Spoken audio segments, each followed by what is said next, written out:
We asked Dr. Stephanie Columbo, assistant professor at Dalhousie University. Should I be including fish in my diet? So fish, I'm sure, as you know, is one of the healthiest foods on the planet. It's high in quality digestible protein.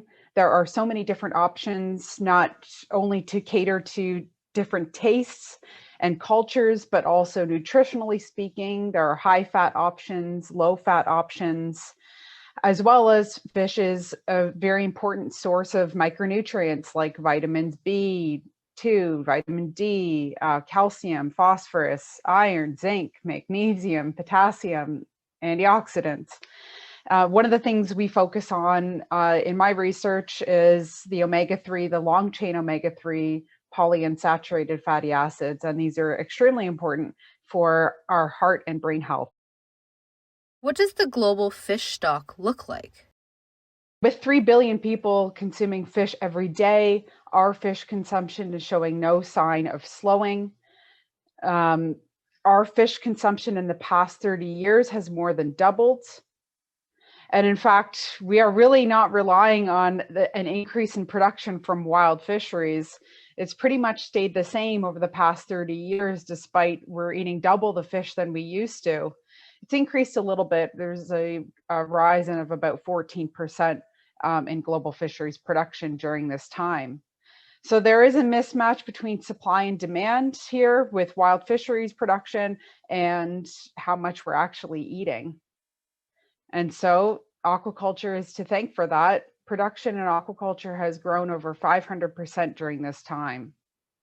So aquaculture is really the missing piece to the supply and demand for the seafood that we're going to need now, in the past 30 years, and the next 30 years and longer. What does our global fish consumption look like? 3 billion people every day eat fish as their sole source of protein. That is a lot of fish. So where are we getting it all from? Well, in 1990, most of the wild fish stocks, about 90% of, meaning that we harvested what we needed, but the stock would naturally replenish itself so that it was a sustainable way. It was a give and take kind of relationship. But things have changed 30 years later. Now, 65% of fish stocks are within biologically sustainable levels, meaning that 1/3 of our global oceans, the fish stocks are considered overexploited. That is a dramatic change within 30 years. And so going forward, it is problematic to think about our wild fish stocks approaching close to half of the fish stocks beyond overexploited levels. So we need to try to achieve a balance between having healthy fish stocks, healthy oceans, and healthy people to achieve our own food security in the years to come. How much fish is produced every year? The data so far that I've presented, including on this slide, is from the biannual report from the Food and Agricultural Organization of the UN. They come out with a report every 2 years on the state of the world fisheries and aquaculture. And so this data is from the latest report that came out last year. And so this graph is showing the total production from fisheries and aquaculture over time. It starts at 1950. And this is in total weight, so million metric tons of product. And you can see that obviously our seafood consumption or the production is increasing. In orange, that's the production from capture fisheries, the light orange and dark orange. And from about 1990, that's pretty much stayed the same. It's very consistent from 1990 until now. And well, actually on average, it's about a 14% increase. But it's actually aquaculture that's increasing exponentially over 500% since about 1990. And so you can see our total production is about 180 million metric tons, with aquaculture right now supplying about half of that total production. And so thinking forward, thinking ahead in the next 10 years or so, we're going to be 9 billion people on Earth, approaching that at least. Over 230 million metric tons of seafood is going to be required. Right now, that's about 180. So you can imagine the next decade how much we need to increase that production.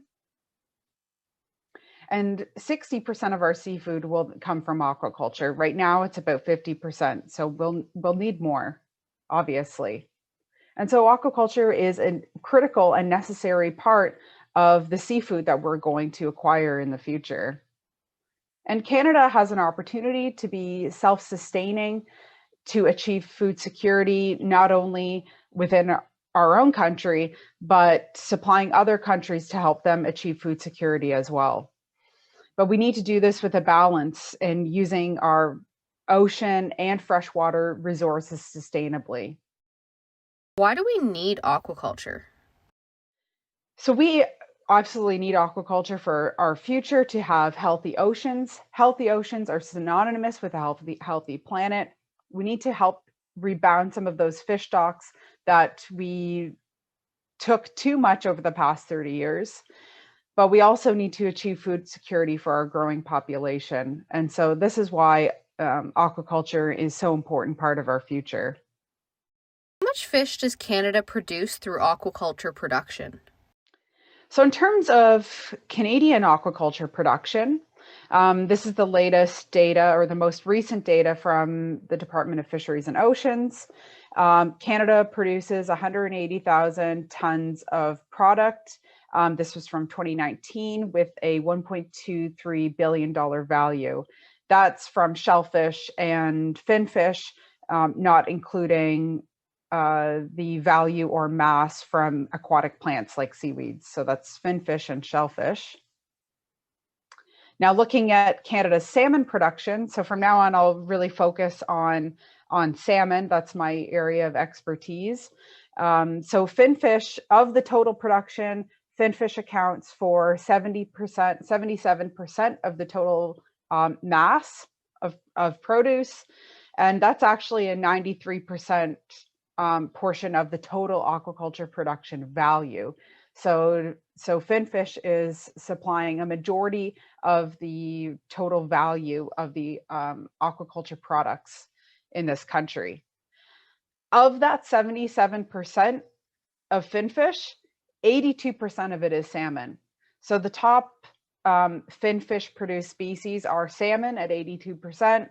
There's also rainbow trout, Arctic char, that are also Canada's produced fish species. So salmon is a major species that we produce in Canada. And actually Atlantic salmon is among the top 10 farmed fish species produced in the world. The top fish species produced in the world is carp. We don't make too much carp in Canada. It's a warm water species. So it's a lot more popular to be grown in Asia. So talking about salmon, Canada around the world is the top 4th producer of salmon. So you can see in this chart here that Norway produces over half of the total salmon production, followed by Chile, followed by the UK, and Canada, we're in 4th. We actually only account for 5% of the total salmon production. Between Norway and Chile, they're definitely producing the most. Canada does have an opportunity to produce more, especially in quantity, not necessarily proportionally, but quantity for sure. What is the difference between wild and farmed salmon? So we looked at 6 different types of salmon that are commonly available to consumers in Canada. So what we ended up getting was farmed Atlantic salmon, organic Atlantic salmon, farmed organic Chinook, wild Pacific pink, and wild sockeye. And I looked at as many nutrients as I could: protein, fat, fatty acids, amino acids, potassium, iron, cholesterol. And I also wanted to look at an example of a contaminant. We looked at mercury content. Mercury is really the only heavy metal contaminant that Health Canada warns against eating too much seafood for. So that's why we looked at mercury as an example. So the biggest find from this study is that it's really about the species of salmon that makes the biggest difference in the nutritional quality, not whether it was farmed or wild. So people don't actually realize that you can't compare farmed Atlantic to wild Atlantic. You can't get wild Atlantic. So you're not even comparing the same species. Even within the group of wild salmon, there were huge differences in the nutritional value. So we did publish this research, and I got to talk to a lot of people about it, which I think the results surprised a lot of people. So of course, we made some recommendations in the conclusions of the paper. What we found is that wild sockeye, wild Chinook, and farmed, whether or not, is the most nutritious. Pacific was the least nutrient dense because every bite that you take contains, less nutrients, has more water in it.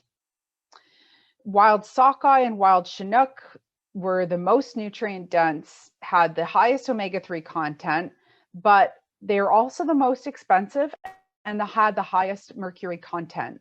There's limits to the sustainable catch, so not all Canadians can have wild sockeye every day.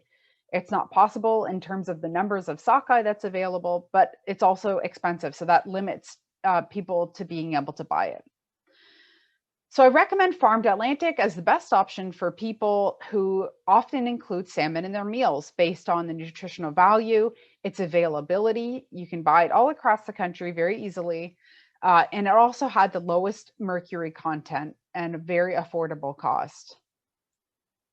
So I think some of the misconceptions surrounding wild and farmed may be caused by some of the lack of nutritional information and confusion with labeling. We know that traceability and labeling of our food is evolving. And so it's important that we provide the public with as much information as possible. I was hoping that some of the results of the study could provide some inspiration for possible future labeling for the fresh seafood counter in the future, such as, high omega-3 content, good for heart health and brain health, things like that. New technologies and innovations in Canada in relation to aquaculture? And so Canada, just to kind of sum up, Canada is really becoming a lead innovator in the ocean and aqua tech space. There's a lot of new technology that is being created that supports aquaculture production in Canada, which I find really interesting.